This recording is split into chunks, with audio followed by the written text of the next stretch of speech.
Nothing is real. You're just a brain in a jar being experimented on. Wake up!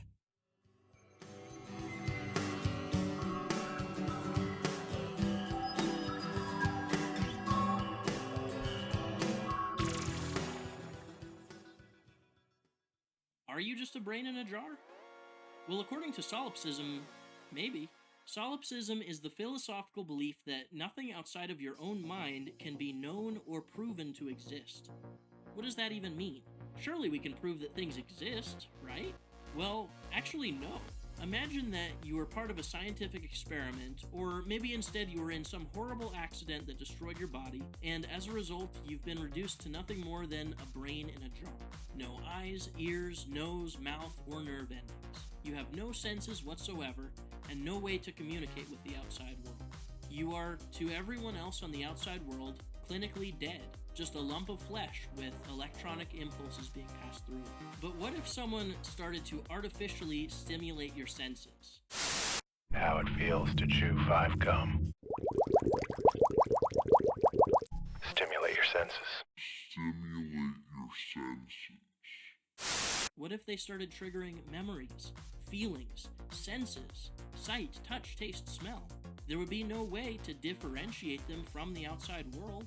Admittedly, and probably thankfully, our civilization is not yet at a point where it is able to fool the mind so thoroughly, but we're getting frighteningly close. And that's the terrifying beauty of this philosophical thought experiment. What if there was a highly advanced being, whether it's a god, an alien, or simply a future version of ourselves, that was capable of tricking us into believing, well, whatever they wanted? Famous French philosopher and mathematician René Descartes called this his demon. He supposed that there was this evil being manipulating and tricking him into believing in an outside world. It synthesized every feeling, every memory, every person that Descartes had ever known. If such a being was real and had that kind of power over him, what could truly be known? Such a being would have control over all of our senses, all of our memories, and be able to implant new ones whenever it desired. And such a being with that level of power and control could certainly hide itself from us, or at the very least manipulate us into not believing that it existed. Scientifically speaking, there is no way to prove that this demon doesn't exist. This is the train of thought that led to one of the most famous statements in all of philosophy. Cogito, ergo sum. I think, therefore I am. Or translated a bit more accurately, I think, therefore I exist. By knowing that we can think, understand, and reason, we can be sure that we as individuals exist. But beyond knowing that we exist, what can truly be known of the outside world? If we can't prove that we aren't being tricked or stimulated into believing that everything around us is real, then what knowledge can be had? How can you know that your family, friends, your dog, your boss have ever existed?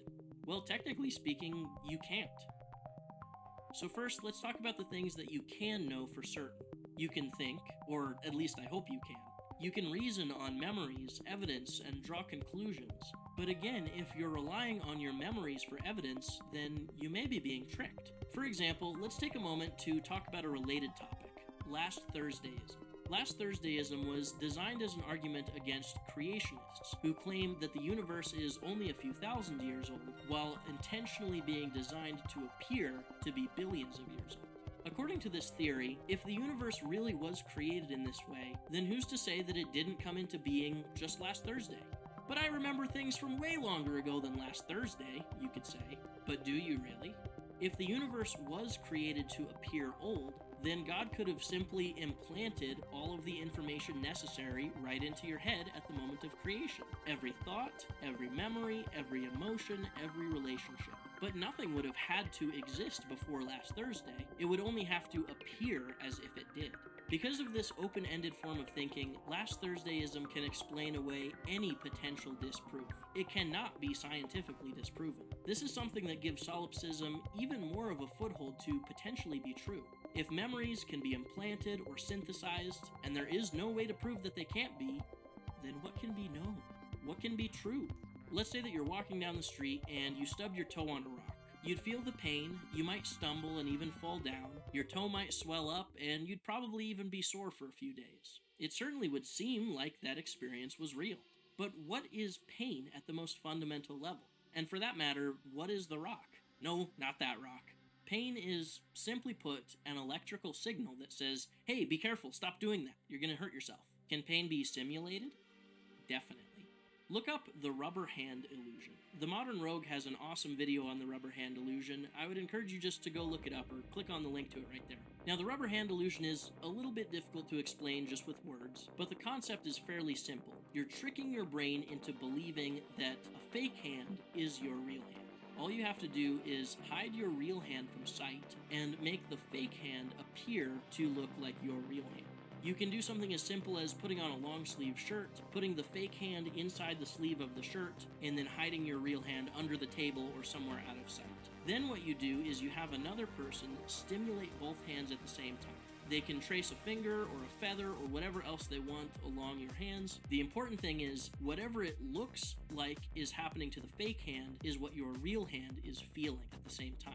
So because of this, your brain becomes tricked. Your brain gets signals that your hand is not hidden under the table or wherever it is, it's sitting right there in front of you and you can see it. Well then, once your brain has successfully associated with the fake hand, when somebody takes a hammer or an axe or whatever and smashes the fake hand, guess what happens? That person will panic. They'll jerk their hand away, the real hand, of course, and they will feel legitimate pain in that hand. It won't be until they look, they examine the hand, make sure it's not damaged, and begin to associate with that hand again that they will stop feeling pain in it. It's shockingly simple to trick your brain into feeling pain. It just takes one other person and a prop. So our minds can absolutely be tricked into feeling sensations and even pain without anything more than the power of association. And now what about the rock? It appears as a rock to us, but boiled down, that rock is just made up of the same things that our bodies, our brains, even our memories are. Energy. Solipsists would argue that as soon as the rock is no longer being perceived by anyone, it ceases to exist. No one is experiencing it, so there's no proof that it's real, at least not until someone else comes along and stubs their toe on it again. You may be surprised to find that solipsism isn't confined merely to philosophical debate, nor is it a recent concept either. In fact, you used to be a solipsist, and I can say that with certainty. Or at least, I can say that with the same amount of certainty that you or anything else exists. Assuming that you were born as an infant and didn't simply materialize here last Thursday, you were once a solipsist. Have you ever played peekaboo with a baby? To a baby, it's an enthralling magic trick. You disappear, only to suddenly be thrust back into existence again. Scientists believe that infants are unaware of existence outside of their currently perceived senses. If that baby can no longer see you, well then I've got bad news for you. You no longer exist, at least in the mind of that baby. But as soon as you become visible again, as soon as that baby re-experiences your presence, you exist again in the mind of that baby. It's thought that at some point in early childhood, every infant comes to the realization that not all of reality is dependent on our observation. Things continue to exist independent of our experiencing them. But still, continued existence, independent of any observation, is not something that can be proven by science. Because by merely trying to determine whether something exists, we have to observe it.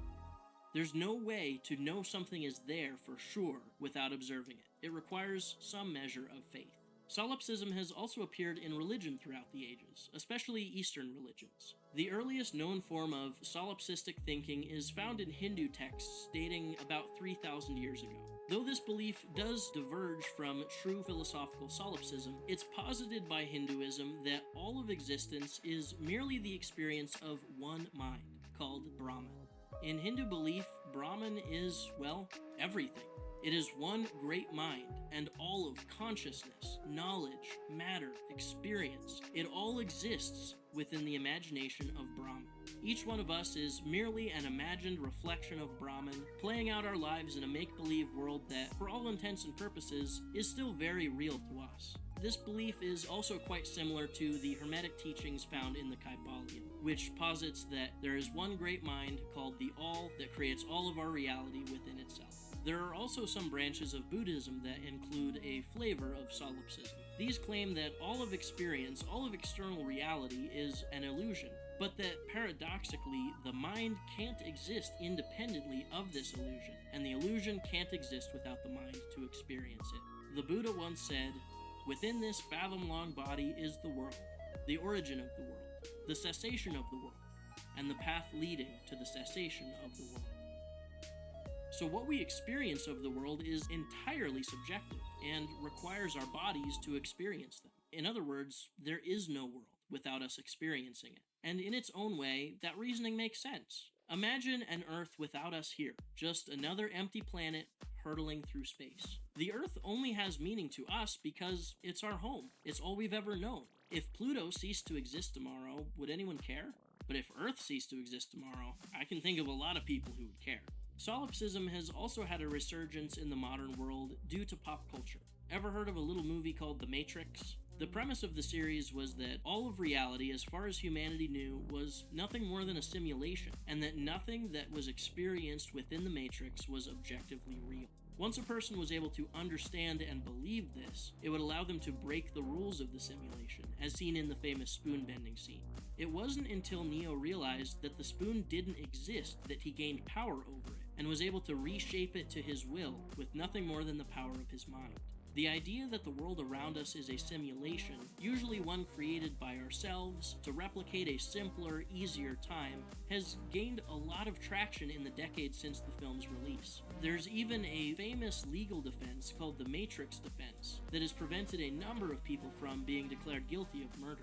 They believed that the people they had killed were really still alive outside of the simulation, that they had simply killed their avatar and freed that person's real body to experience reality outside of the simulation. Using this defense in court will usually lead to the person being declared as legally insane and therefore not guilty for their crimes. The entirety of simulation theory is another flavor of solipsism that we'll do a deeper dive into at some other point in the future. If you are interested in learning more about simulation theory, though, I'd highly recommend you check out the 2021 documentary, A Glitch in the Matrix. It's fascinating.